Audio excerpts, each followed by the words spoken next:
schedule, I'd ask that you please limit your follow-ups to give your colleagues a chance to ask their questions, and I appreciate your assistance with this. With that, I'll turn it over to Secretary Austin. Thanks, Patrick. And good afternoon, everyone, and thanks for being here.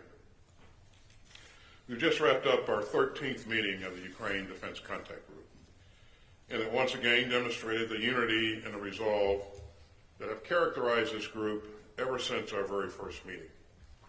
We continue to be inspired by the Ukrainian people. As I told the contact group today, the missile strike that hit a residential building in Kryvyi reminded us all of the senseless suffering that the people of Ukraine have endured. But they remain undaunted, and so do their leaders. We were fortunate to be joined yet again by my good friend, Ukrainian Minister of Defense, Oleksiy Reznikov. As always, this contact group benefits hugely from hearing firsthand from him and his team about the state of the battlefield and Ukraine's most urgent needs.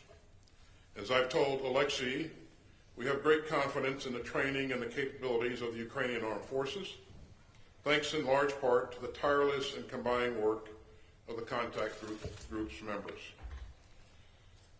Now, we all know that the Ukrainians have been engaged in a tough fight to defend their sovereign territory and take back the occupied territory. And we have all seen the skill and courage of Ukraine's defenders ever since the start of Russia's invasion. Of course, we've given Ukraine's forces important training and impressive capabilities. But war is fluid, dynamic, and unpredictable. Ukraine's fight is not some easy sprint to the finish line. And our message remains clear. We will stand by Ukraine for as long as it takes. Now let me talk a bit more about today's contact group. In addition to the briefings from Ukraine, we heard from the leaders of U.S. European Command, and they briefed us on future training plans, as well as efforts to maintain and sustain the equipment that we've already provided, and to ensure that Ukraine can do so for future equipment as well. We also heard from our friends from Germany and Poland on their work sustaining Ukraine's new Leopard tanks. And our colleagues from the Netherlands and Denmark shared the progress that they've made on plans to train Ukrainian pilots on fourth-generation fighter aircraft, including F-16s. Now, that brings me back to one of the very top priorities of this contact group. We remain laser-focused on meeting Ukraine's urgent needs for ground-based air defense systems. And that's especially important since Russia has ruthlessly ramped up its missile and drone attacks over the past month against Ukraine cities. These attacks have killed scores of Ukrainian civilians, and that's just part of Moscow's reckless and lawless attempt to break the will of the Ukrainian people. But Ukraine's air defenders have saved countless lives using air defense systems and interceptor missiles donated by members of this contact group. And our ongoing support will ensure that Ukraine can continue to defend its civilians, its cities, and its critical infrastructure. Now, several countries have stepped up today with new commitments for Ukraine. Canada committed another $500 million package to support Ukraine, and that will include more than 200 critical air defense missiles to help protect Ukraine's skies. And the United States, along with the UK, Denmark, and the Netherlands, all contributed funding for additional critical air defense missiles for Ukraine. Italy also announced its latest tranche of assistance, which includes highly critical capabilities that meet Ukraine's most urgent needs to defend itself. And several allies are beginning to think about supporting Ukraine for the long term. Norway and Germany announced multi-year packages, and Denmark just announced its own nearly $2.6 billion package for military assistance through 2024. All these contributions underscore our unity in supporting Ukraine and in defending the rules-based international order that keeps us all secure. Ukraine has overcome so many obstacles, but more lie ahead. And Ukraine's troops and citizens do not stand alone. Thanks to the historic support of nations of goodwill from around the world, Ukraine is well positioned for the challenges still to come. As President Biden has said, our support will not waver, our resolve will not falter, and our unity will not crack. Make no mistake, we will stand with the Ukrainian people for as long as it takes. With that, I'll turn it over to General Milley. Thanks, Secretary Austin, and good afternoon to everyone that's with us here today. For 16 months, the international community has stood together in defense of the rules-based international order. This coalition's commitment at this 13th meeting of the Ukrainian Defense Contact Group demonstrates our unwavering dedication to the ideals of sovereignty and self-determination. First, let me thank Secretary Austin for his steadfast leadership in fostering this global coalition. From the first meeting to the 13th today, without his leadership, these would not be happening. And thank you also to the ministers and chiefs of defense from some 50 nations that joined us today. The Ukrainian Minister of Defense, Reznikov, my counterpart, General Zaluzny, who was not here today, but I did have a chance to talk to him the other day, and his representative, General Moisuk, who was here. Thank you for your unflinching resolve and determination in the face of immense adversity, and thank you also for the incredible bravery of the Ukrainian people.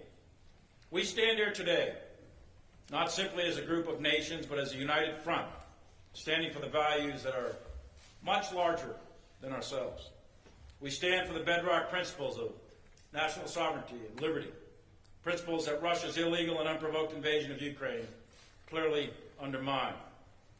Putin's war of choice is not just a transgression against Ukraine. It is literally a frontal assault on the very international order that guarantees peace, prosperity, and freedom to all nations.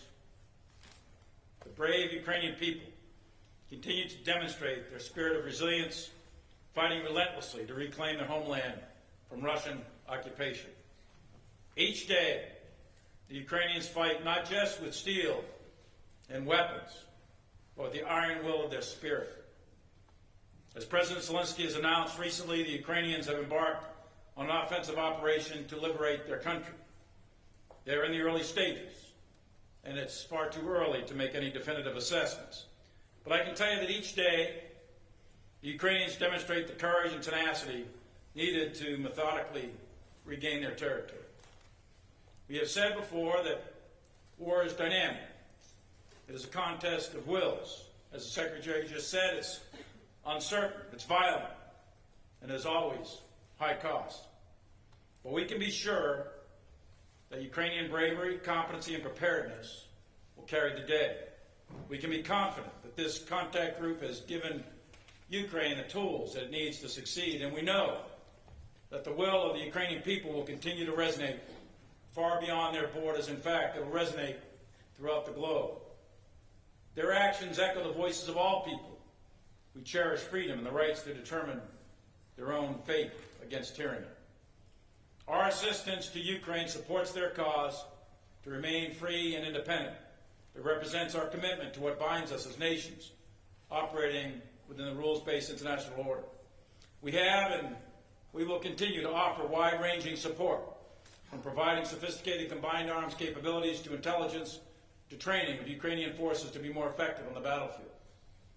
Through a global effort, more than 6,000 Ukrainians are being trained right now at 40 different locations, training locations, in 65 courses in 33 nations on 3 continents.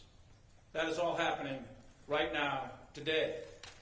Since the beginning of the war, the United States has trained over 11,000 Ukrainians in combined arms maneuver and staff training. The U.S. training effort has created 12 maneuver battalions and nearly 5,000 operators that are fighting those machines right now, along with their combined arms staffs. We are currently training 3 battalions, a tank battalion and 2 territorial National Guard battalions. All in all, the international effort has trained almost 60,000 Ukrainian soldiers for this current operation, and many of whom are engaged in close combat as we stand here today. Last week, the United States released another Ukrainian Security Assistance Initiative package totaling several $billion, $2 billion. This package procures critical capabilities, including Patriot munitions, Hawk air defense systems, artillery, rocket munitions, maintenance, sustainment support, and much more. Additionally, this week, we released our latest drawdown package of $325 million. From our current stocks, we are providing Ukraine air defense munitions, Gimlers, long-range artillery, artillery rounds, 155, Bradley, Strikers, and many other capabilities. Over the past year, we have seen the strength of Ukraine because of the international coalition and the impact of our collective support, along with the courage of the Ukrainian people. We see Ukrainian forces displaying exceptional skill in operating complex systems like Patriot, armored vehicles, and HIMARS. We see Ukrainians effectively leveraging anti-armor weapons, advanced munitions, and sophisticated air defense systems. Our commitment to Ukraine extends far beyond the here and the now. It is not defined by time or convenience, but it is defined by the principles of democracy, freedom, and the international rule of law. It is a pledge that upholds the international order to ensure that every nation, big or small, can live in peace, enjoying its rightful sovereignty without fear of unprovoked aggression. As the President of the United States and Secretary of Defense Austin have consistently stated over and over again, the United States remains committed to supporting Ukraine for as long as it takes. We will continue to provide Ukraine with the means to fight until Russia ends this unprovoked aggression. Thank you, and I look forward to your questions. Thank you both. Gentlemen, first question, go to Dan Lamont, Washington Post.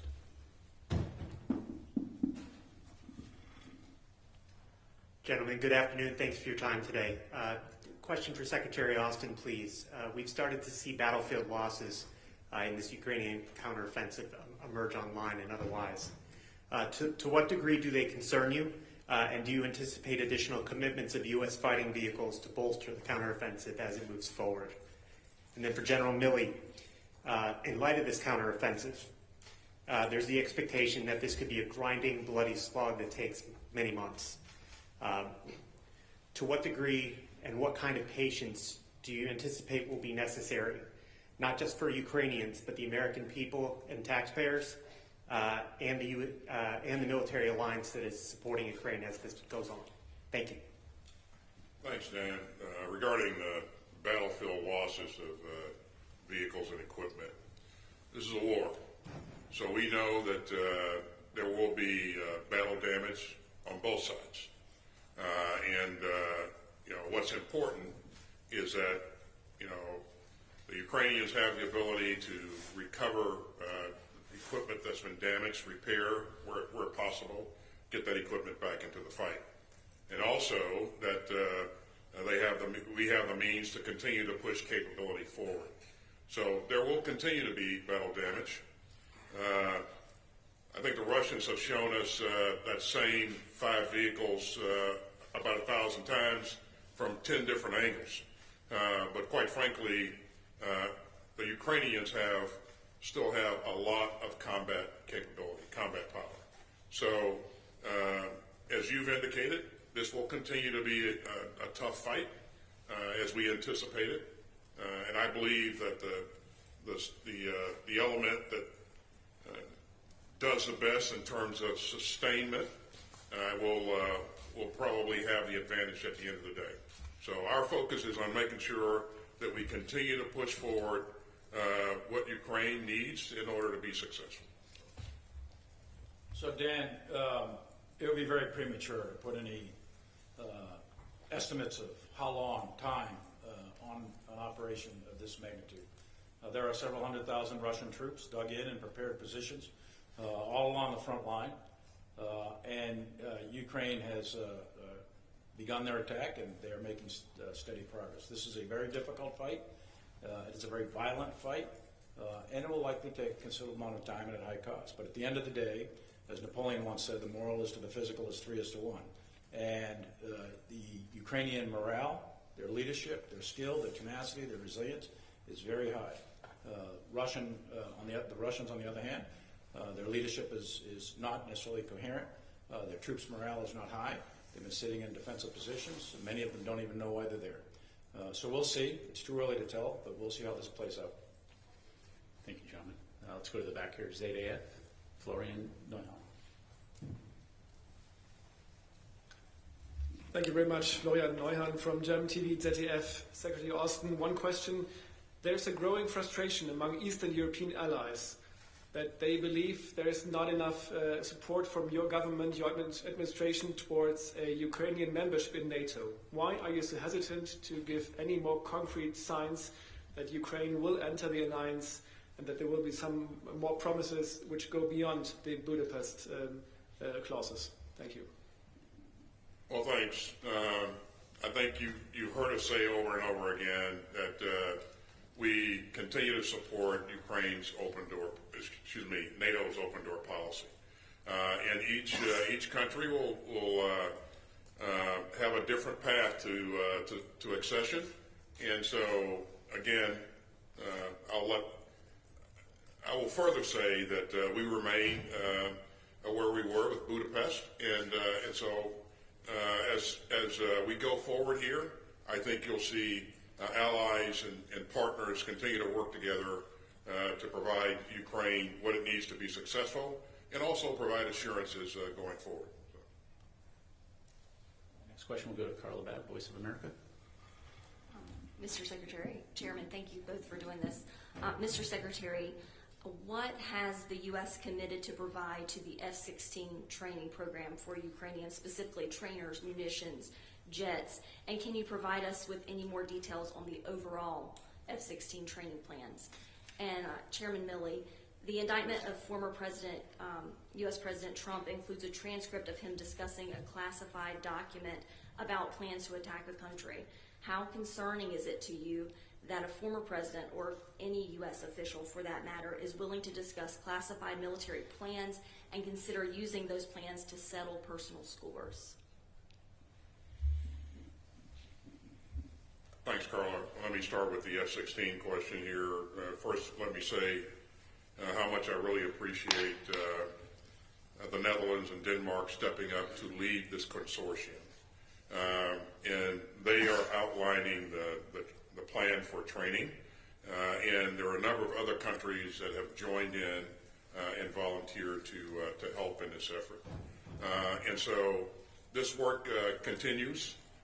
We were briefed today on kind of the outline of the plan and the steps for the way ahead. And I have to tell you that they, in the 30 days that we've been after this, they have leaned into this in a major way. As you know, the United States will have to provide approval for the training and also some other aspects of this. And as you would expect, we continue to work with the Netherlands and Denmark as they put this plan together. But again, this will take some time, but they're really moving out in a very impressive way, and they're getting support from other partners in the UDC CG. And Carla, thank you for the opportunity to make no comment. I appreciate that. It's entirely inappropriate for me to ever make a comment about an ongoing federal investigation, so I'm not going to make any comment. I will focus on my job, and that's protecting the Constitution of the United States and protecting our country, and in this particular case, in supporting Ukraine in their fight for freedom. Thank you, gentlemen. Final question will go to Vitaly Zarkov, UA Television. Thank you. You said a lot about Ukrainian advanced. Which insight did you get from observing this advance? Maybe it could change the way of help, maybe new type of weapons United States could provide. And what your prognosis when F-60 and Abrams could be on the territory of Ukraine?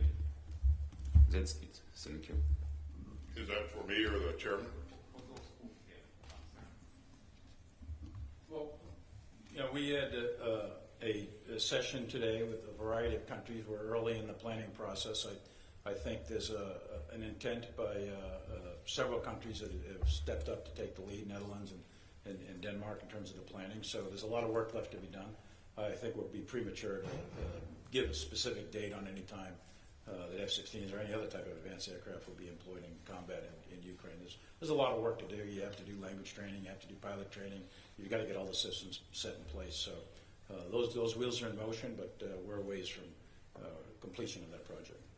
In terms of lessons learned, there are key lessons learned in every fight, and we always encourage our partners to capture those lessons learned and adapt as required. You know, fights are dynamic. Squads and platoons actually fight the fight. Everybody else on the battlefield supports it. And so what those squads and platoons are doing and seeing and learning, how they're employing, supporting fires and all of that, again, we incorporate those insights into the training that we're doing for follow-on forces. And so the Ukrainian military is a learning organization and an adaptive organization. And we see continuous adaptation on a daily basis. It's been that way from the very start, and as the battlefield dynamics have changed over the weeks and months, we've worked with the Ukrainians. We've also changed in terms of kinds of things that we're providing them, and it's been successful, and the evidence that it's been successful is because can be seen in where the Ukrainians are today on the battlefield. Mr. Secretary, General Milley, thank you very much, gentlemen. Ladies and gentlemen, this concludes our press briefing. Thank you.